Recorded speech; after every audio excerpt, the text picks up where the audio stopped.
dalam memandang satu masalah. Nah, itu satu prinsip dasar yang perlu kita pahami bersama-sama. Nah, sekarang kita masuk ke resolusi konflik. Ada 4 tahapan resolusi konflik nih. Di mana secara naturalnya itu kita sebagai orang dewasa akan menaikkan level resolusi konflik kita dari yang pasif, diam, pasif, nangis gitu ya, ke yang paling tinggi itu yang berbahasa.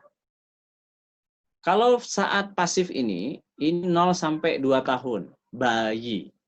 Kalau dapat masalah, dia diam atau dia nangis. Hanya itu aja opsinya dia. Kalau lupa kita naik level kan ke level yang berbahasa, yaitu yang level yang paling tinggi, maka orang tersebut akan tetap berada di level itu, tahap resolusi konfliknya. Akan tetap diam, akan tetap nangis kalau dapat masalah. Nah, ini merepotkan nih orang-orang seperti ini. Ya, suaminya nanya, "Mama kenapa sih nangis?" "Papa tuh nggak ngertiin." Nah, oke. Udah ikut kelasnya Pak Ading nih, mulai ngerti. Jadi maunya apa? "Papa tuh nggak peka." Ya udah deh, nggak peka, bener. Tapi sekarang ini mulai peka nih, mau cari tahu apa sih sebenarnya yang jadi masalah. "Papa emang kayak gitu dari dulu, nggak peduli."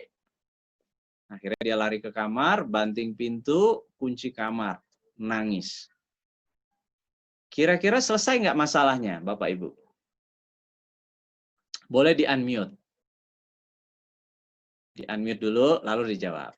Boleh. Selesai nggak masalahnya dengan kita nangis? Kalau ketemu masalah, kita nangis atau kita diam? Boleh di-unmute? Dijawab? Tidak, Pak. Tidak. Tidak ya. Boleh juga di chat dijawab, ditulisin. Tidak, Pak. Oke ya. Jadi interaksinya bisa di-unmute langsung atau ditulis di chat box ya. Di chat. Nah, saya sambil cek. Tidak, Pak. Oke. Dikirim ke everyone ya, dipilih dikirim ke everyone. Bukan ke private. Dipilih ke everyone dikirimnya di kolom chatnya, chat box. Atau bahkan ada orang-orang dewasa yang belum move on, lupa dinaik levelkan level resolusi konfliknya oleh orang tuanya dulu, maka dia akan di level diam saja. Biar masalah ini aku aja yang tanggung. Biar aku yang menderita. Gitu ya. Nah ini Tuhan kasih kita otak buat cari solusi kalau dapat masalah. Bukan ditanggung sendiri, apalagi disimpan sendiri. Artinya sayang-sayang nih otaknya nggak digunakan. Ya, disimpan sendiri, sakit sendiri, sakit hati, trauma, dan seterusnya disimpan sendiri. Nggak dibicarakan, nggak dicari solusinya. Data menurut WHO mengatakan 70% sakit berat, ya, sakit berat itu berasal dari emosi negatif yang nggak dirilis, nggak dikeluarkan, nggak diungkapkan. Kenapa demikian? Karena hormon-hormon di dalam tubuh kita nggak stabil kinerjanya. Karena kita memendam sesuatu yang itu memunculkan hormon stres yang lebih banyak berkembang di dalam tubuh kita. Hormon bahagianya nggak ada. Kalah sama hormon stres. Jadi hidup kita itu penuh stres, tekanan, kita pendam sendiri, telan sendiri, simpan sendiri. Biar aku yang menderita. Kebanyakan nonton sinetron ini ya. Nah, korban sinetron. Banyak anak-anak kita yang mengalami diam ketika dapat masalah dari temannya, itu jadi korban bullying. Di sekolah maupun di pertemanan. Di pertemanan di sekitar perumahan. Karena tidak sampai di level berbahasa. Berbahasa itu yang paling tinggi. Itu 0 sampai 2 tahun. Lupa dinaik levelkan ke level yang bahasa yang paling tinggi, akan tetap mendekam di situ level resolusi konfliknya. Di pasif, diam, atau nangis. Yang kedua, naik level lagi serangan fisik di level toddler 3-4 tahun. Serangan fisik itu dia kalau dapat masalah, dirusak barangnya, dibanting mainannya, didorong temannya, dihajar orang lain, dipecahin itu piring, dilempar apa macam-macam gitu ya. Destruktif dia. Jadi kalau dapat masalah, dia destruktif orangnya. Destruktif dia. Jadi kalau dapat masalah, dia destruktif orangnya. Lupa dinaik level kan ke level yang tertinggi, yaitu level bahasa, maka selamanya orang tersebut akan ada di level itu. KDRT terjadi di rumah tangga karena dia masih di level serangan fisik. Istrinya dianggap nggak becus dalam memasak atau membersihkan rumah, nggak bersih nih, rumah kayak kapal pecah, ditampar itu istrinya. Itu masih anak toddler levelnya. Kalau nggak suka sesuatu, nggak puas, dihajar orang lain. Itu masih level anak toddler. Dia dorong teman. Nggak suka sama sesuatu, temboknya dipukul sama dia. Buah! Pintunya ditonjok sama dia. Buah! Ternyata pintunya dari jati, gitu ya. Wah, itu ternyata tangannya rontok, itu 2 jarinya rontok. 1 biaya operasi 10 juta. Ada 2 yang rontok tadi jarinya. Ada 20 juta. Bukannya menyelesaikan masalah, malah nambah masalah baru. Cari uang 20 juta untuk biaya operasi 2 jarinya yang patah. Itu di level serangan fisik. Tim sepak bolanya kalah, bakar-bakar tempat duduk stadion. Itu orang serangan fisik. Kita lanjut lagi ke yang berikutnya. Level resolusi konflik yang berikutnya adalah serangan verbal, kata-kata. Kata-katanya nggak disaring, nggak diayak.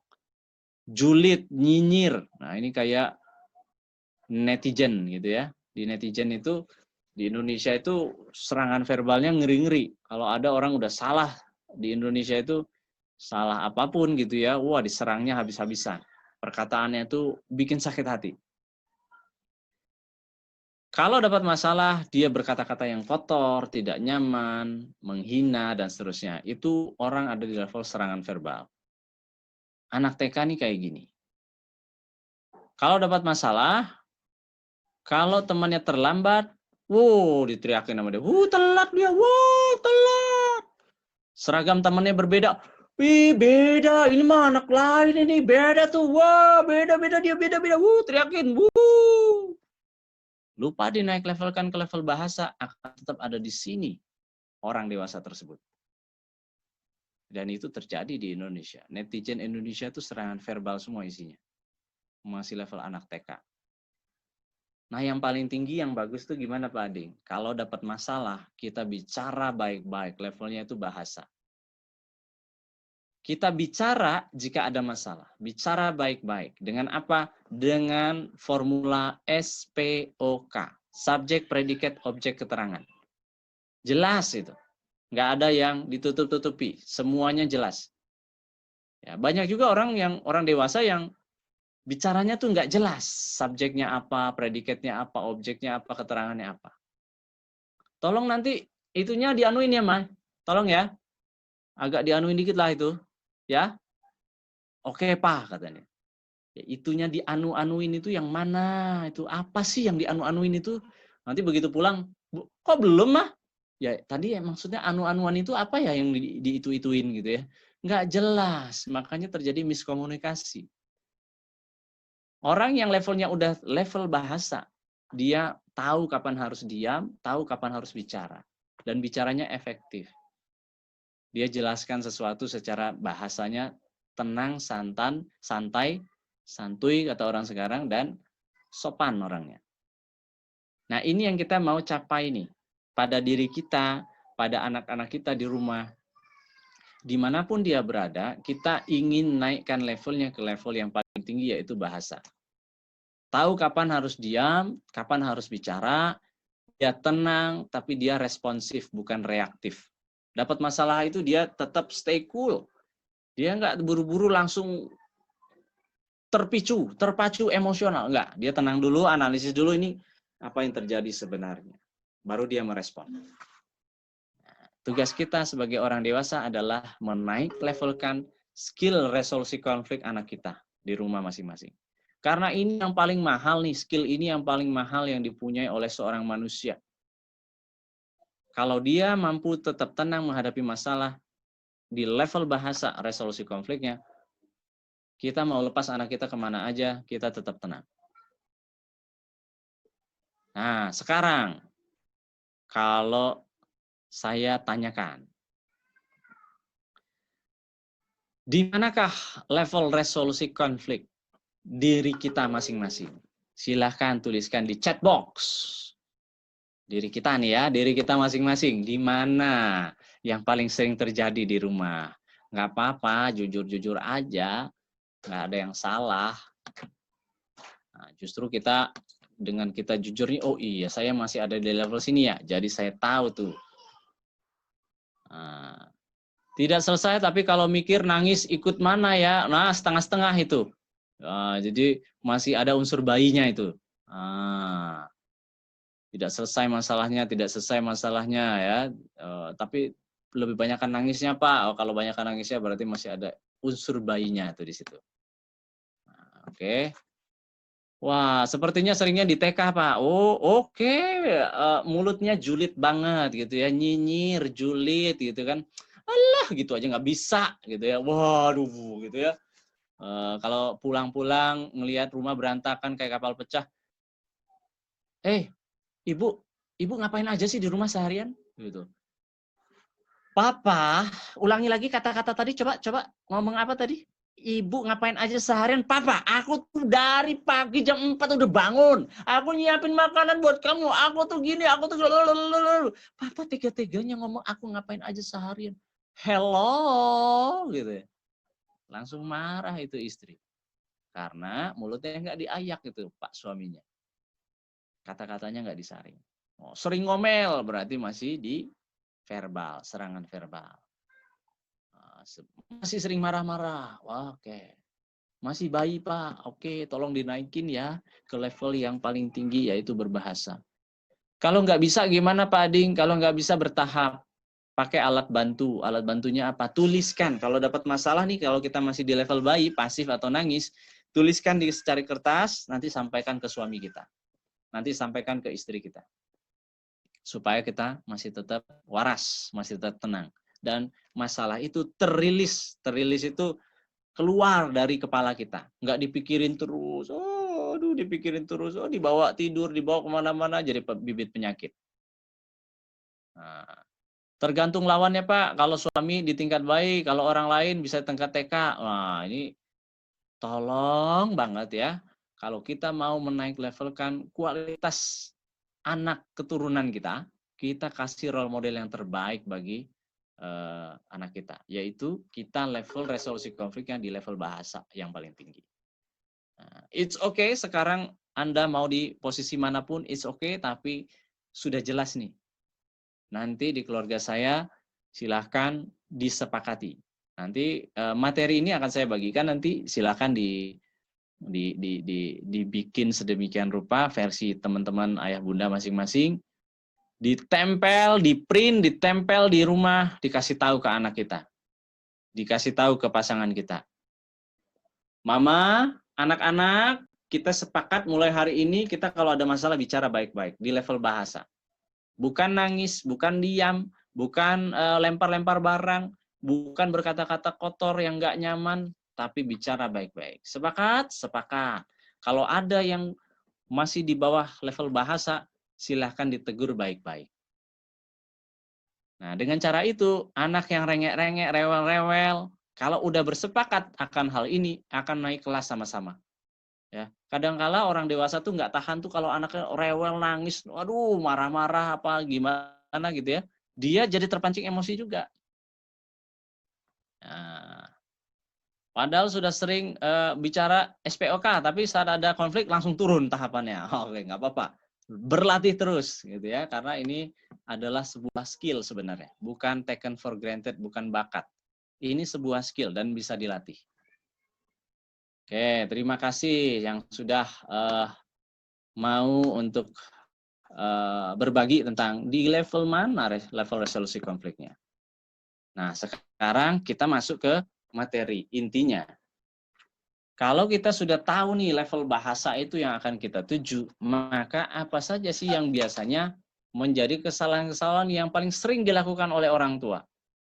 Dalam 5 tahun terakhir, saya meneliti para orang tua muda di Indonesia dari berbagai macam provinsi dan saya temukan fakta ini.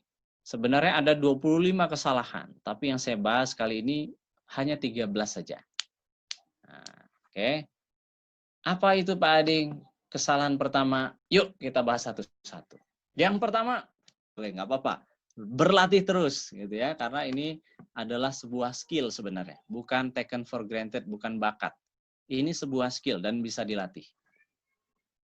Oke, terima kasih yang sudah mau untuk berbagi tentang di level mana level resolusi konfliknya. Nah, sekarang kita masuk ke materi intinya. Kalau kita sudah tahu nih level bahasa itu yang akan kita tuju, maka apa saja sih yang biasanya menjadi kesalahan-kesalahan yang paling sering dilakukan oleh orang tua? Dalam 5 tahun terakhir, saya meneliti para orang tua muda di Indonesia dari berbagai macam provinsi dan saya temukan fakta ini. Sebenarnya ada 25 kesalahan, tapi yang saya bahas kali ini hanya 13 saja. Nah, oke. Apa itu Pak Ading? Kesalahan pertama, yuk kita bahas satu-satu. Yang pertama, orang tua terlalu otoriter. Hanya kasih tahu ini, harus gitu, gini, gitu, gitu. Akibatnya anaknya tidak punya inisiatif. Anaknya tidak berpikir solutif. Karena semuanya didirect melulu sama orang tuanya. Kamu matiin lampu. Oke, siap, bos. Kamu ambil air. Oh, siap. Kamu gini. Pokoknya semua itu serba instruksi. Sehingga anak kita nggak belajar dari pengalaman hidup dia. Kenapa sih lampu ini perlu dimatikan saat udah jam 8 pagi? Lampu ruang tengah, lampu teras, lampu macam-macam itu kenapa dimatikan? Anak nggak tahu tuh kalau kita suruh-suruh dia terus. Matiin lampunya. Siap, matiin aja. Tapi kalau kita ajak dia berpikir, Dek, ini sudah pagi ya, matahari sudah ada nih. Kira-kira kita butuh lampu nggak? Nggak butuh, Ma. Kalau nggak butuh diapakan? Dimatikan lampunya. Oke. Gimana cara matikan lampu? Ya dipencet saklarnya, kata anak. Tapi aku nggak bisa, nggak nyampe. Apa idenya supaya nyampe saklarnya? Oh, pakai kursi, Ma. Oh, iya. Tapi aku nggak kuat narik kursinya. Yuk kerja sama tim, yuk. Kerja sama tim sama orang tua. Set, anak nyampe, pencet, cek, mati. Wis, itu anak bangganya luar biasa. Itu baru namanya kita empowering anak kita. Otaknya berdaya, ototnya juga berdaya. Anak nggak serba disuruh-suruh, nggak serba didirect melulu. Itu kesalahan pertama orang tua yang paling sering terjadi. Dia suruh-suruh aja anaknya, tapi anaknya nggak paham sebenarnya apa sih maksud disuruh-suruh ini, apa untungnya, apa benefitnya, apa manfaatnya, dia nggak tahu. Sehingga ketika anak-anak ini lepas dari orang tuanya, ya dia nggak akan melakukan apa-apa, dia nunggu instruksi aja, nunggu ada arahan, suruhan dari orang lain. Nah, itu yang pertama. Jadi generasi yang muncul nanti adalah generasi yang digetok. Digetok baru gerak, digetok baru gerak. Nggak ada inisiatif, miskin inisiatif. Kesalahan komunikasi kedua, komunikasinya hanya satu arah, nggak dua arah. Orang tua tidak memberi jeda kepada anak untuk merespon apa pesan yang disampaikan oleh orang tua. Ya, orang tua udah kasih nih, gini, oke? Oke, tapi Ma, aku kan nggak ada tapi. Nggak usah bantah. Mama nih hidupnya udah 30 tahun. Mama udah lebih berpengalaman. Mama 40 tahun mama hidup. Mama udah tahu. Padahal anak mau menjelaskan nih. Kenapa dia misalnya anaknya dibilang, kamu nggak sholat. Padahal dia udah sholatnya sholat di jamak. Karena tadi sedang dalam perjalanan. Tapi dia mau jelasin ke orang tuanya, Mama udah tahu. Kamu pasti belum sholat. Anak nggak dikasih kesempatan untuk menjelaskan apa yang ada di pikirannya. Kasihan anak-anak seperti ini akan tergagap-gagap, nggak mampu presentasi di depan orang, menjawab pertanyaan aja gagap-gagap. Ya, saya dosen ilmu komunikasi di sebuah universitas swasta ternama di Jakarta. Begitu saya tawarkan, oke teman-teman sudah paham semua? Sudah Pak, benar? Benar Pak. Oke, kalau begitu teman-teman silahkan jelaskan pakai bahasa teman-teman untuk kasus yang tadi. Langsung semua satu kelas itu nunduk. Nunduk semua begini. Ah, ini gimana? Ini siapa ini yang mau jawab nih ya? Akhirnya kalau tidak ada yang jawab, maka saya akan tunjuk saja, gitu ya. Tidak apa-apa teman-teman, silakan jawab, saya kasih nilai partisipasi. Akan membantu nilai UTS dan UAS-nya. Silakan. Nggak ada juga. Oke, kalau gitu saya tunjuk aja. Saya jalan ke belakang, saya tunjuk. Yang orang paling belakang. Di belakang dia tembok. Begitu saya tunjuk, ya kamu. Saya Pak. Iya kamu, siapa lagi? Nggak ada, orang belakang dia tembok gitu kan. Lah Bapak, kenapa saya sih Pak yang ditunjuk Pak? Emang kenapa? Kan saya udah nunduk Pak. Kok saya tetap ditunjuk? Ya elah, tong-tong gitu ya. Ini berbicara saja sulit, apalagi mau bersaing sama orang Malaysia, Singapura, Vietnam, orang Cina, Jepang, Korea Selatan. Ya nggak bisa bersaing Anda. Bicara saja sulit, takut salah. Kenapa demikian? Karena bisa jadi di keluarganya, komunikasi yang dibangun komunikasi satu arah. Nggak ada kesempatan untuk berani mengungkapkan pendapat. Nggak difasilitasi. Itu kesalahan komunikasi nomor 2. Lanjut. Kesalahan komunikasi nomor 3. Bernada kelewat tinggi. Pakai toa ini ya. Komunikasi yang bagus itu, dia ada di level 2 oktav. 2 oktav itu seperti orang duduk berdampingan, nunggu bis gitu ya, di halte, nanya, Ibu mau kemana? Oh, saya mau ke ini nih, ke Balikpapan Utara. Oh, ya. Kalau Mas mau kemana?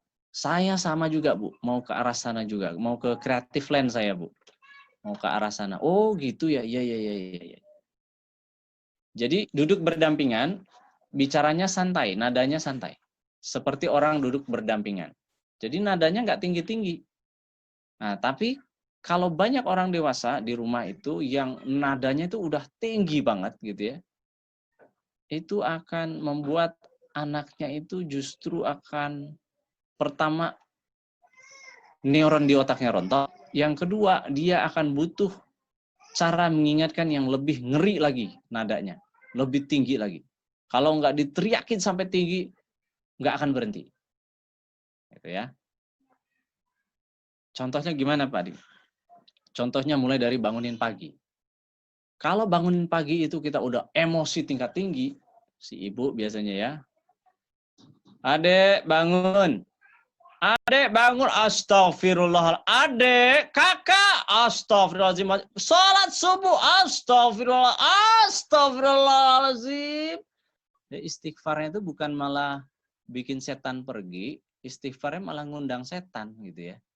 Ya kalau Agim itu kan istighfarnya itu udah astagfirullahaladzim. Setan pergi gitu. Wah ini orang sabar banget. Gitu ya. Ini kalau emak-emak di pagi hari malah ngerusak anaknya dengan cara apa? Naik nadanya 5 oktav, 6 oktav, 7 oktav, bahkan mengalahkan Mariah Carey gitu ya. Mariah Carey, Whitney Houston lewat sama mama-mama pagi hari. Kakak udah sholat belum? Astagfirullahaladzim. Itu masak nasi goreng itu sampai emosi gitu ya. Bukannya dalam keadaan penuh cinta dalam memasak sarapan pagi, malah dalam keadaan emosi jiwa gitu. Balik lagi ke kamar kakak. Wah, ya Allah belum bangun. Tidur lagi. Selalu kayak, mau jadi apa kamu? Mau jadi apa? Kalau udah besar mau jadi apa? Bangunnya siang melulu. Lari ke kamar adik, marah lagi. Lihat suaminya main Mobile Legend. Apa? Bukan yang bantuin. Pagi hari itu udah emosi tingkat tinggi, nadanya naik terus ya. Itu kita merusak mood anak dari pagi. Implikasinya apa? Daya serap anak ketika belajar dalam seharian itu bisa jadi nggak 100% lagi. Kalau anak dibangunkan dalam keadaan tidak menyenangkan, dia butuh dirilis dulu emosinya melalui kegiatan menjurnal. Kalau nggak dirilis, daya serap dia nggak akan 100%. Jadi pastikan kita menenangkan anak, bicara sama anak, ada di level 2 oktav tadi. Jangan lebih dari itu. Lanjut. Bicara penuh amarah. Bicara penuh amarah tuh, paham kamu? Enggak, kata anaknya. Waduh, busret, aduh gimana nih? Udah panjang lebar dijelasin, udah dimarahin panjang lebar, ditanyain, paham nggak? Nggak paham. Kenapa bicara penuh amarah ini nggak bagus? Karena pesan intinya justru tertutupi. Dan yang ditangkap oleh anak adalah gestur kita, mimik wajah kita yang mengerikan itu. Dia akan jaga-jaga nih, saya digampar nggak nih? Saya aman nggak nih? Aduh, dia udah siap-siap mau kabur, mau apa gitu ya. Jadi dia nggak kepikiran tuh mau menganalisis percakapan kita. Begitu kita tanya, paham nggak? Nggak paham. Ya emang nggak paham. Kenapa? Ya karena saya siap-siap untuk menangkis kalau saya dihajar dan seterusnya. Yang ditangkap oleh dia justru kengerian mata kita yang melotot. Kengerian suara kita yang meninggi. Tunjuk-tunjuk kita yang mengerikan. Udah kayak sinetron ya. Nah, makanya bicara jangan penuh amarah. Bicara tuh kita bicara dengan tenang, santai, 2 oktav, dan pastikan kita pisahkan nih antara si anak sama tindakannya. Itu beda. Kita tetap sayang anak kita, tapi tindakannya kita nggak suka. Kita kasih tahu aja. Nah, kamu tadi pagi tuh numpahin susu ya di karpet. Nah, itu karena kamu lari-lari di ruang tengah. Nah, mama tuh nggak suka tuh kalau lari-larinya itu tidak terkontrol. Mama sayang sama kamu, tapi mama pengen kamu itu larinya terkontrol. Kalau mau lari-lari, nanti di luar rumah. Kan nih rumah kita nih sempit nih, di ruang tengah itu. Jadi mama tuh nggak senang kalau anak mama tuh lari di dalam rumah. Karena ada resikonya. Bisa guci mama pecah, bisa nyenggol apa. Jangan diulangi anak ya. Jadi pesan intinya ketangkap langsung sama anak kita. Oh iya ma, oke. Tindakan yang itu ya. Oke, siap. Nah, jangan marah-marah. Marah-marah itu bikin naik darah. Lanjut, yang kelima. Yang kelima adalah no eye contact.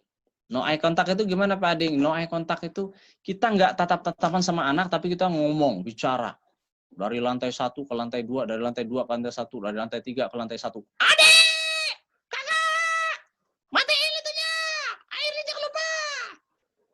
Buka kerainya! Wow, teriak-teriak dia. Apa sih itu? Apa sih itu? Itu nggak efektif. Itu buang-buang energi. Apa? Apa mah? Apa mah? Gitu. Anak nggak dengar juga. Apa-apa aja. Telinga dipakai. Malah memunculkan emosi jiwa juga. Ya. Kalau kita mau bicara yang efektif sama orang lain, pastikan eye contact-nya ada. Eye contact itu mata kita yang hitam ketemu mata anak kita yang hitam. Jangan teriak-teriak dari jauh. Jangan teriak antar lantai. Itu mengajarkan apa kalau teriak-teriak dari jauh? Mengajarkan komunikasi yang tidak hormat sama orang lain. Kalau kita mengajarkan komunikasi yang hormat, kita menghadap orang tersebut, dekati orang tersebut, jarak 45 cm antara kita sama dia, baru bicara.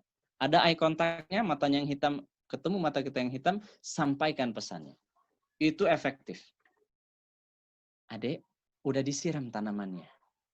Adik, udah dibersihkan pup kucingnya di kandang kucing.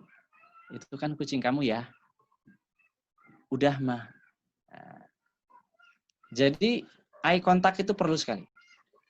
Kalau nggak ada eye contact, nggak usah bicara, nggak usah sampaikan pesan. Kenapa? Pesan anak nggak akan ditangkap juga. Anak kita lagi main game gitu, lagi nonton TV, no eye contact sama kita, nggak usah sampaikan pesan. Cari dulu matanya yang hitam. Suami kita lagi nonton bola gitu ya, Papa ambilin jemuran, nggak akan efektif. Ya entar gitu. Dia lagi main PS gitu. Ya entar gitu. Apa yang kita perlu lakukan? Datang dari depan layar TV LED kita itu, lalu langsung gini, papa, ayah, ambil jemuran ya? Sebentar, cuma 5 menit. Pertandingan bola 90 menit. Ini cuma 5 menit. Sekarang, yuk. No eye contact. Kalau Anda mau hemat energi, pastikan komunikasi itu ada eye contact-nya. Nah, selain eye contact, apalagi Pak Ading? Yang keenam, eye level-nya kudu sama. Eye level itu matanya yang hitam setara sama matanya yang hitam itu. Jangan kita misalnya seperti di gambar ini, kita berdiri nih, anak kita mendongak begini. Itu nggak nyaman buat anak. Makanya kita perlu turun tuh. Kita perlu turun. Kenapa? Supaya anak merasa ini egaliter nih. Aku bisa terbuka cerita sama ayahku, sama ibuku. Kalau kita dalam keadaan di atas tinggi, itu kita seperti bos, master and slave. Anak takut nih, oh saya budaknya nih, oh saya anak buahnya nih. Tapi kalau kita turun, setara, itu dia merasa, oh ini terbuka nih buat aku. Pastikan eye levelnya sama. Jangan sampai berbeda. Itu jauh lebih efektif komunikasi kita. Nah, sampai sini. Ada yang mau ditanyakan dulu nggak? Dari 6 ini dulu. Sebelum kita lanjut lagi. Ada 7 lagi. Silakan, raise hand boleh. Kemudian tulis di chat boleh. Atau di unmute boleh juga. Astagfirullah, kita suka nggak sabaran. Apalagi udah keburu-buru waktu. Harus multitasking, taktuk gitu ya. Kita masak di dapur, anak-anak di atas, hiks, salah banget. Jadi harus naik dulu ya, kalau ya. Sebaiknya kalau kita mau sekali bicara, anak langsung nurut, langsung ikuti arahan kita, pastikan ada eye contact terlebih dahulu. Bicaranya SPOK, jelas. Oke, ada yang mau bertanya dulu sebelum kita lanjut lagi dari 6 poin ini? Kalau tidak ada, kita lanjut. Oke, kita lanjut ya. Oh, ada yang masuk nih, sebentar. Kadang suka nggak sabaran, Pak. Iya. Bagaimana ya caranya? Nah, kalau kita mau mencetak anak-anak yang sabar, itu kita perlu mencontohkan. Sabar itu dalam tindakan itu seperti apa? Sabar dong, sabar! Jangan suka maksa kayak gitu, sabar, santai aja ngomongnya, gitu ya. Itu kira-kira anak kita jadi anak yang sabar atau tidak? Ngomong sabarnya kayak gitu tuh, sabar, matanya melotot gitu ya, dan nadanya tinggi gitu ya. Nah, yang ditangkap oleh anak-anak kita adalah pengalaman itu adalah guru terbaik, tapi keteladanan itu adalah nasihat terbaik. Jadi kalau kita mau mengubah anak kita jadi orang yang bermutu tinggi, pastikan kasih aja keteladanan ke dia. Begitu kita kasih keteladanan, insya Allah dia ikuti semua yang kita teladankan sama dia. Kalau kita mau anak kita sabar, ya kita cara mengajak anak untuk bersabar dengan proses juga pakai cara sabar. Ya, Ibu siap menanti kamu sampai kamu bisa bangun sholat subuh. Yuk, pijit-pijit dulu kakinya. Butuh waktu berapa menit, Nak? Oh, masih ngantuk. Oke, masih ngantuk nggak apa-apa. Mau berapa menit? 3 menit atau 5 menit lagi? Dia akan pilih 5 menit lagi. 5 menit. Oke, setelah 5 menit nanti Ibu bangunkan lagi ya. Jadi yang penting dia berkomitmen. Mau melakukan sesuatu ya kita tagih. Nah, gitu salah satu cara-caranya. Biar anak kita mau bergerak. Melakukan apa yang perlu dia lakukan. Lanjut pertanyaannya nih. Kadang suka bete. Anak saya kalau bangun tidur, mungkin anaknya yang ini yang bete siapa ya? Anaknya apa emaknya? Nah, ini perlu diklarifikasi dulu nih. Yang suka bete ini anaknya atau emaknya? Mungkin maksudnya ini anaknya yang bete gitu ya. Nah, mungkin perlu ditanyakan kenapa dia nangis-nangis, rengek-rengek, ya. Apa yang menyebabkan dia merengek itu? Dan kalau kita mau membuat anak kita bangunnya smooth, maka bikin kesepakatan di malam hari sebelum tidur. Besok pagi Mama doakan mudah-mudahan anak Mama bangunnya lancar, bangunnya tenang. Insya Allah bisa ya nak ya, kita bersepakat ya. Iya mah, bisa mah. Sampai salaman, sampai tos, dan seterusnya, insya Allah bisa.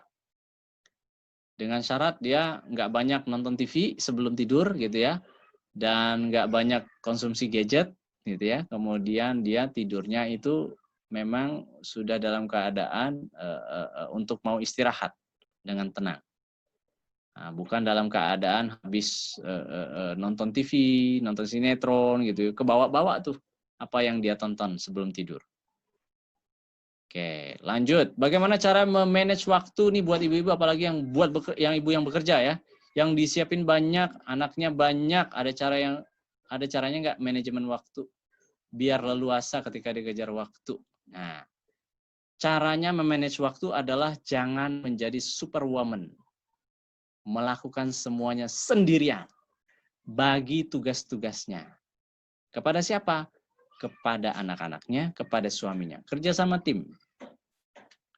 Kepada anak-anak yang sekolah, pastikan di malam hari sebelumnya tugas untuk besok dia sudah siapkan. Jadi besok pagi kita bangun tidak tergopoh-gopoh lagi. Gitu ya.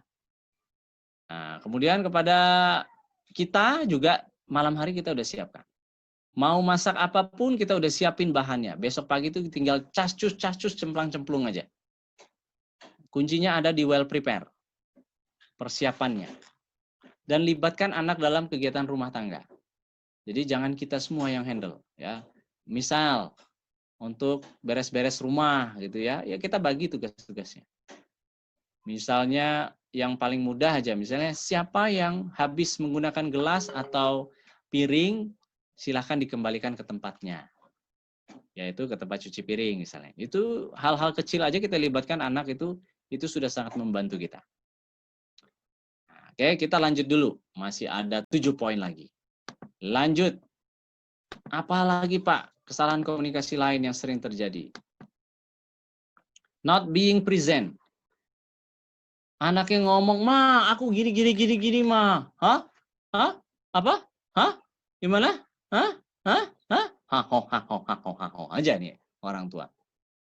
Badannya di rumah, pikiran entah kemana-mana. Di mana-mana. Ini anaknya udah cerita ekspresif nih. "Ma, tadi, Ma, robot-robotannya gini. Mamanya ditanya, "Hah? Hah? Hah? Hah?" Please being present, hadir sepenuh jiwa raga saat interaksi sama anak. Itu tendangan energinya beda.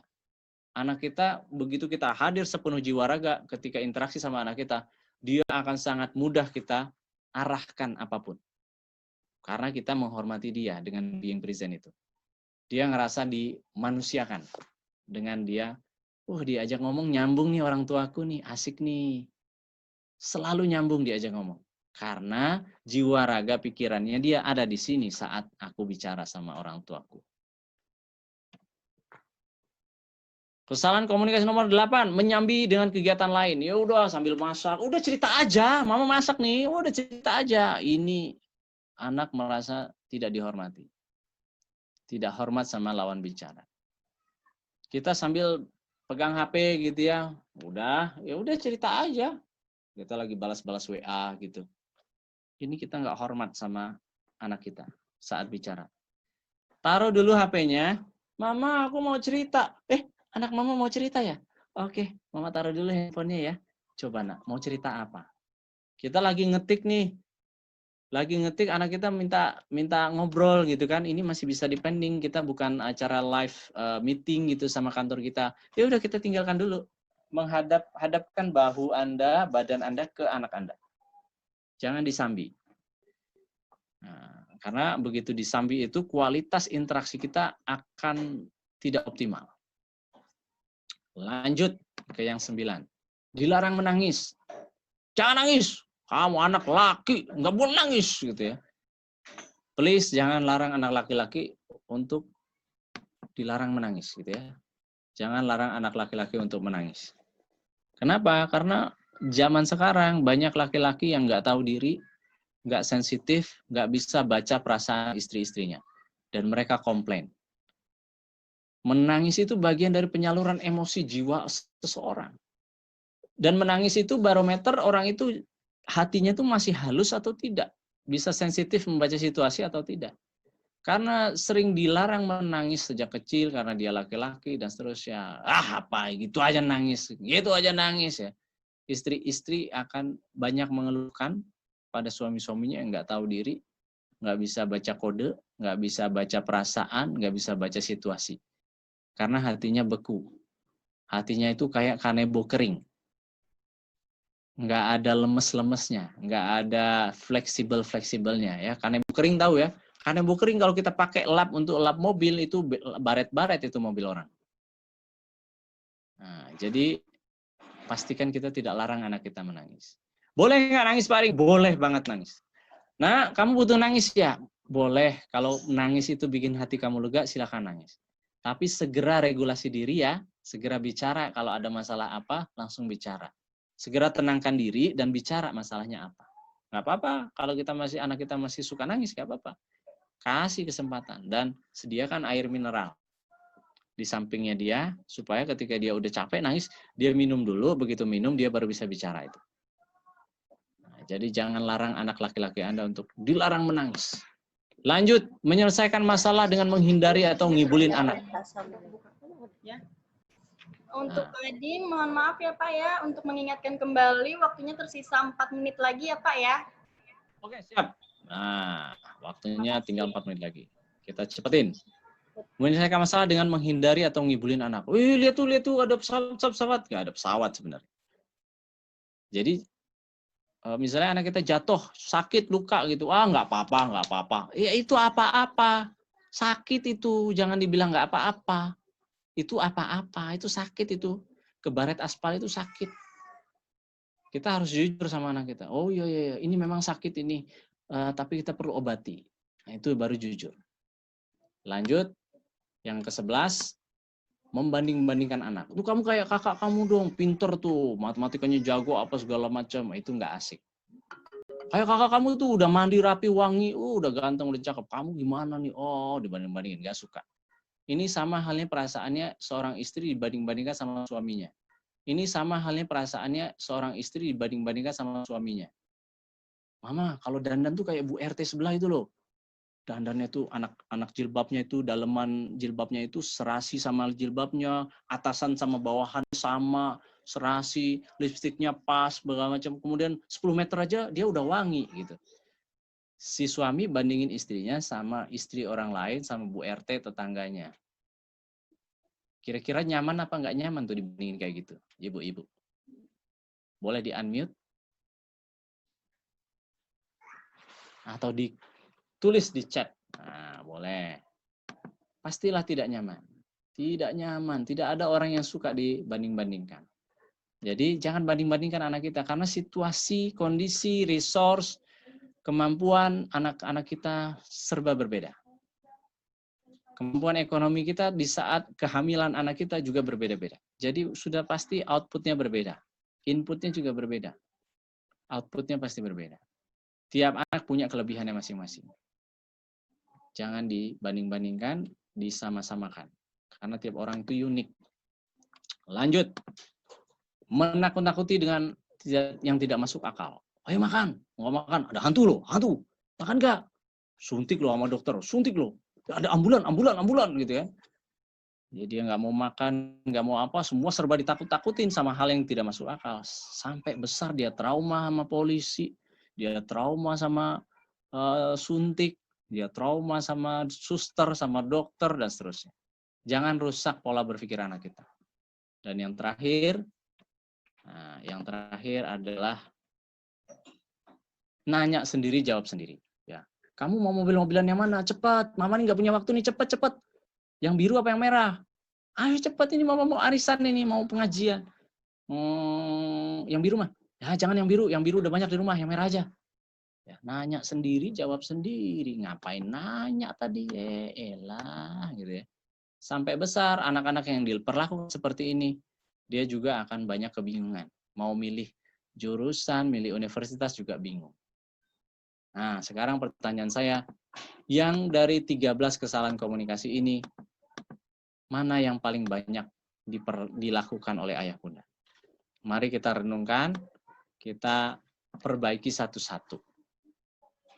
Yang manakah yang paling banyak? Boleh dituliskan di kolom chat. 1 Pak, 2 Pak, 3 Pak, 11 Pak, 13 Pak, gitu ya. Boleh. Pak, saya 179 Pak. Boleh, tulisin aja dah pokoknya. Tulisin. Cepat aja. Waktu kita tidak banyak. Oke, 1 menit aja. Langsung tulisin. Yang mana yang paling sering dilakukan? Wah, sering diprotes sama si sulung yang nomor 11 gitu ya. Padahal maksudnya kasih contoh, maksudnya baik, tapi anak jadi salah paham ya, gitu ya. Hampir semua Pak, waduh, borongan ini kayaknya ya. Nomor 1. Oke, kalau hampir semua berarti perbaiki satu persatu, pelan-pelan. Kenapa perlu saya perbaiki satu persatu Pak? Supaya komunikasi kita di rumah itu nyaman. Dan anak nggak cari orang luar di luar rumah untuk mencari kenyamanan itu. Banyak orang-orang yang cari kenyamanan di luar rumah, kenapa? Emaknya terlalu cerewet, bapaknya terlalu rese gitu ya. Jadi dia cari orang yang bisa kasih kenyamanan di luar rumah. Oke, 1, 2, 3, 4, 11. Yes, oke, nggak apa-apa. 10. Oke, misalkan masalah dengan menghindar gitu ya. Oh, jangan. Lanjut lagi. Sip. 8 Pak. Oke, sip kalau begitu. Nah, 3 dan 7. Wah, masih ada 3, 4, 8. Oke, mantap. Nah, sekarang kita tiba di penghujung acara. 25 kesalahan komunikasi, sebenarnya ada 25 kesalahan komunikasi. Bapak Ibu bisa membacanya di buku lengkap saya. 5 langkah komunikasi efektif agar anak tumbuh optimal. Ini summary-nya, nanti akan saya bagikan slide ini. Dan ini isi-isinya, isi dari buku tersebut. Ada bagaimana cara mengenali anak kita lebih dalam, bagaimana regulasi diri dengan lebih cepat, bagaimana berbicara bertahap pelan-pelan, bagaimana memberikan pijakan informasi dan menjaga konsistensi dari 25 kesalahan komunikasi itu, solusinya ada di sini. Nanti kalau berminat silakan nanti pesan bukunya, boleh nanti di PO buku COTC 2 bit.ly/PO buku COTC 2. Nanti slide-nya saya akan bagikan. Nah, kenapa kita perlu membangun anak kita dengan komunikasi yang nyaman, Pak Ading? Karena kita perlu membangun karir kita menanjak maksimal dan anak kita kalau bisa tumbuh optimal. Anak itu merupakan amanah dari Allah. Dan kenapa ini penting? Karena nanti 2045 kita dapat bonus demografi kalau anak-anak kita punya skill klasifikasi yang bagus, skill klarifikasi yang bagus, maka dia jadi bonus demografi yang merupakan berkah buat negara ini, bukan jadi musibah, bukan memberatkan negara, tapi jadi solusi bagi negara kita. Di saat negara-negara lain isinya orang-orang tua, negara kita orang segar bugar dengan daya pikir yang bagus, daya juang yang bagus, dengan skill komunikasi yang bagus. Insya Allah kita jadi memimpin dunia nanti. Demikian dari saya, mudah-mudahan bermanfaat. Assalamualaikum warahmatullahi wabarakatuh. Oh ya, ini nomor telepon saya, WhatsApp saya, Ya, dan untuk Instagram boleh dicatat nomornya. Ya, ini Instagram saya, @adlilumaret. Bapak Ibu bisa lihat bagaimana video-video pendek dalam melakukan practical parenting kepada anak di rumah. Ide-ide bermain apa yang bisa kita eksekusi sama anak di rumah bisa lihat di Instagram saya. Nah, silakan dicatat. Demikian Bu moderator, host, silakan saya kembalikan lagi ke Bu moderator. Silakan. Ya, terima kasih ya Bapak Ading. Sama-sama. Materi yang sudah disampaikan bermanfaat sekali ya Ayah Bunda ya. Tentunya untuk kita semua kita akan terapkan masing-masing ya Ayah Bunda ya. Nah, pastinya bisa ya kita terapkan. Untuk Pak Ading, terima kasih sekali lagi. Kemudian untuk Ayah Bunda yang sudah bergabung, terima kasih. Karena waktunya sudah selesai, demikian akan saya tutup dengan membaca hamdalah. Alhamdulillahirrahmanirrahim. Wassalamualaikum warahmatullahi wabarakatuh dan selamat sore.